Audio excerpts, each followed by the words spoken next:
네, 반갑습니다. 복음으로 우리 인생을 편집하는 시간, 세 번째 시간입니다. 복음 편지 3과 어떻게 하나님을 만날 수 있는가? 어떻게 하나님을 만날 수 있는가?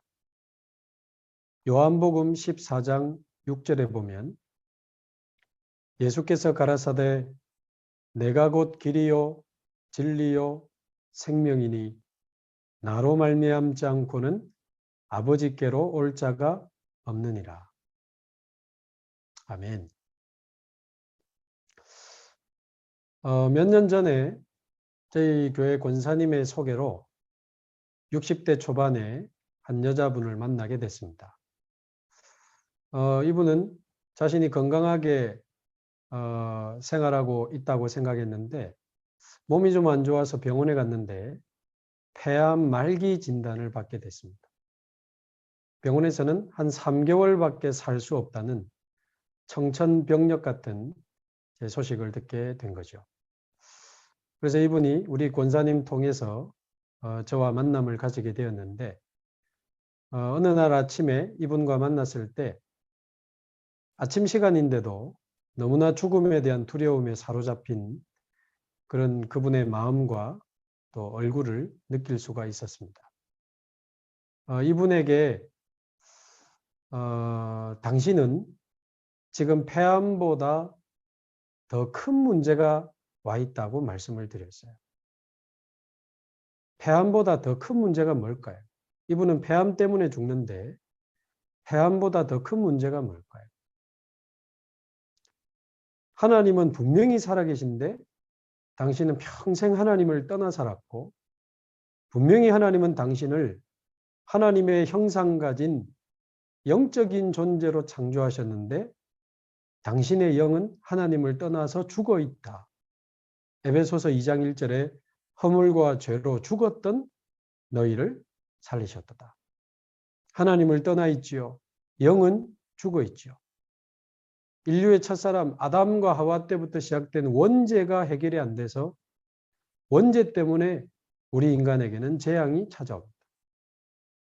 그리고 눈에 보이지 않는 사단이 원죄에 빠진 우리를 사로잡고 있기 때문에 요한복음 8장 44절 너희는 너희 아비 마귀에게서 났습니다.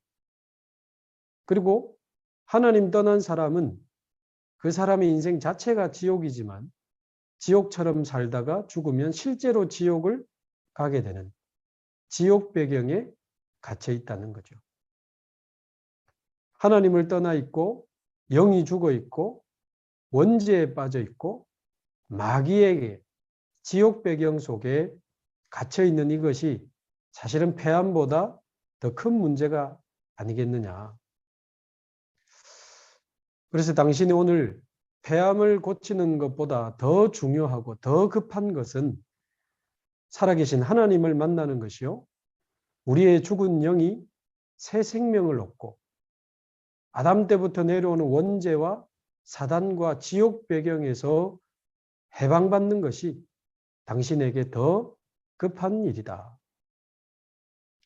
그래서 오늘 당신이 예수님을 믿는다고 해서 이 병이 나을지 안 나을지 나는 알 수 없지만 당신의 근본 문제를 해결하신 예수 그리스도, 질병 상관없이 오늘 십자가에 죽으시고 부활하셔서 우리의 모든 죄를 대신 담당하시고 사단의 권세, 지옥의 권세, 모든 원죄와 재앙을 무너뜨리신 예수 그리스도, 생명의 성령으로 우리를 찾아오신 그 예수 그리스도를 구주로 영접하고 하나님의 자녀가 되시면 좋겠다.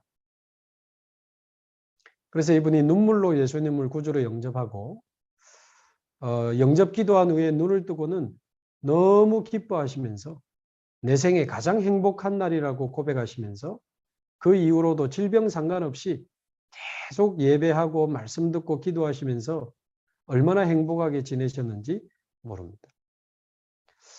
자, 오늘 복음 편지 3과 제목은 어떻게 하나님을 만날 수 있는가입니다.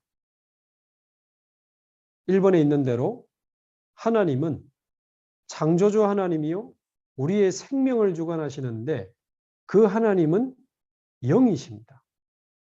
하나님은 영이시기 때문에 우리 육신의 눈에 보이지 않고 그러므로 사람이 보고 만나고 만질 수 없죠.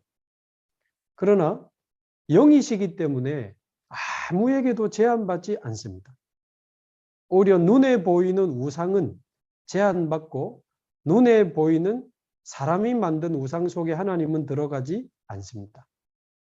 하나님은 영이시기 때문에 안 계신 곳이 없으신 무소부재하신 하나님이요.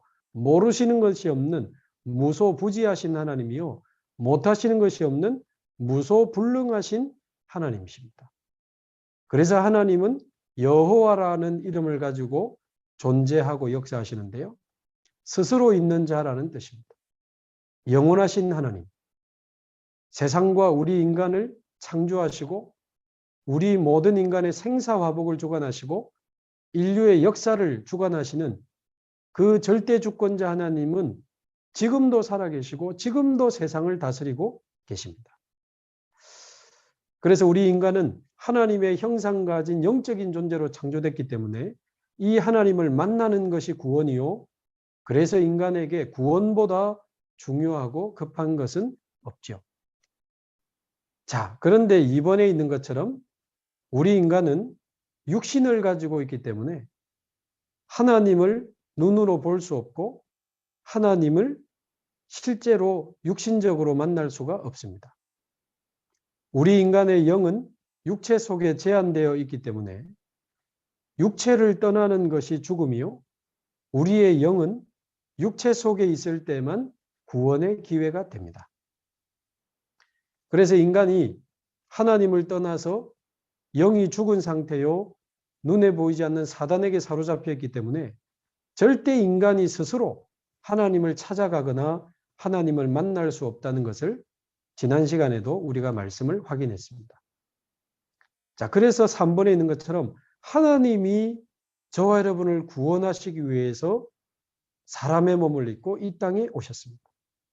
하나님이 길을 열어주신 거죠. 영이신 하나님이 우리 인간을 구원하시기 위하여 사람의 몸을 입고 이 땅에 오셨습니다. 그분이 바로 예수 그리스도입니다. 그래서 예수 그리스도는 죄가 없는 참 사람으로 이 땅에 오셨고 그러나 그분의 영은 하나님이십니다. 그래서 예수님은 하나님의 성품을 가지고 계시기 때문에 사단의 권세를 멸할 수 있고 사람의 성품을 가지고 계시기 때문에 우리의 죄를 위하여 대신 십자가에 피 흘려 죽임당할 수 있으셨습니다. 하나님이신 그분은 사단의 권세를 멸하셨고 참 사람이신 그분은 우리의 모든 죄를 대속하신 것입니다.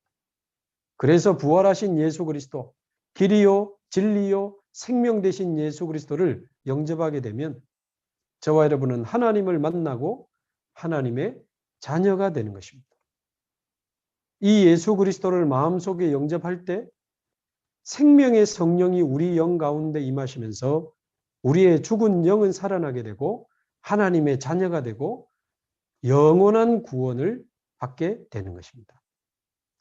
이 예수님을 영접하는 순간에 사단의 권세는 영원히 떠나가게 되고 우리는 원죄와 자범죄에서 영원히 해방을 받게 되고 우리는 영원한 생명을 얻게 되는 것입니다.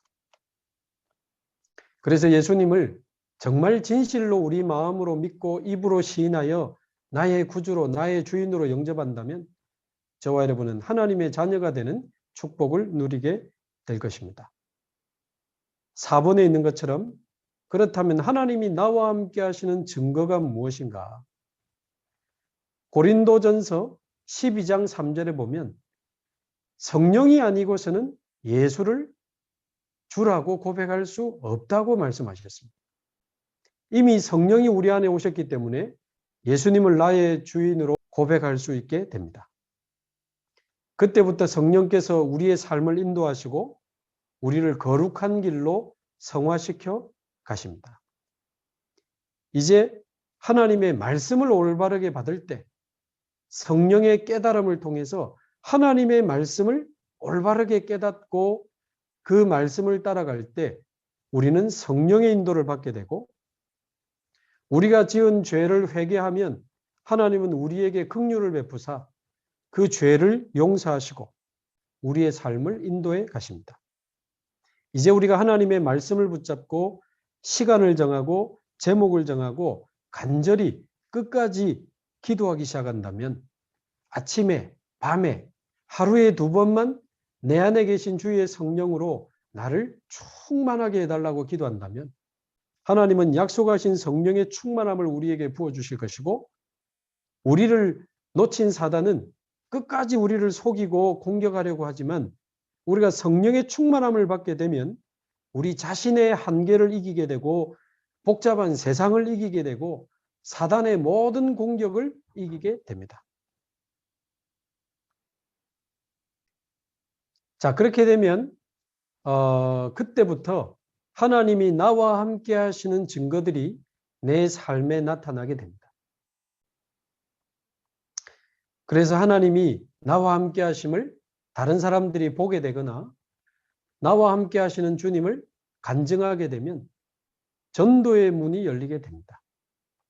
나와 함께 하시는 주님을 주변에 있는 사람들이 또 알게 되고 그 사람들이 또 나처럼 예수를 그리스도로 믿게 되는 이런 전도의 축복이 저와 여러분들에게도 나타나게 되기를 바랍니다.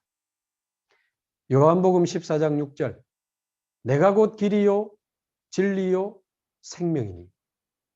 예수님이 바로 하나님을 만나는 길이요, 우리 인간의 모든 문제를 해결하는 참 진리요, 우리의 죽은 영을 살리는 영원한 생명이라는 사실을 다시 한번 기억하시면서 이제 그리스도 안에서 성령의 충만함을 달라고 정말 기도를 시작하시면 좋겠습니다.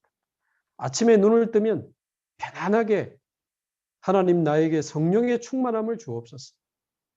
그리스도의 영으로, 하나님의 영으로, 성령으로 나를 충만하게 하옵소서. 오늘도 내 모든 삶 속에 함께해 주시고 하나님이 함께 하시는 축복을 누리게 하옵소서. 아침에 편안하게 기도를 시작하시면서 하루를 시작하시면 좋겠고요. 낮에도 만나는 사람, 하는 일, 내가 가는 모든 장소를 두고 계속 하나님과 함께하는 축복을 누리는 그 기도 속에서 모든 삶 속에서 하나님이 함께 하심을 체험하시게 되기를 바라고, 또 주무시기 전에 다시 한번 하나님의 성령으로 나를 충만하게 하시도록 말씀을 한번 들을 수 있다면 더 좋습니다. 주무시기 전에 하나님의 말씀을 듣고 그 말씀 붙잡고 또 하나님을 향하여 기도하는, 영적으로 큰 힘을 얻는 기도를 하고 하루를 마무리할 수 있다면 저와 여러분의 삶 속에 하나님이 함께 하시는 증거들을 계속 체험하게 될 것입니다. 길이요 진리요 생명 되신 예수 그리스도, 그 그리스도를 구주로 영접하여 하나님의 자녀가 되고 성령 충만을 받아 누리면서 하나님이 나와 함께 하시는 축복을 날마다 체험하는 축복의 증인들이 다 되시기를 주님의 이름으로 축복합니다. 네, 감사합니다. 복음으로 우리 인생을 편집하는 시간, 4번째 시간 다음에 뵙도록 하겠습니다. 감사합니다.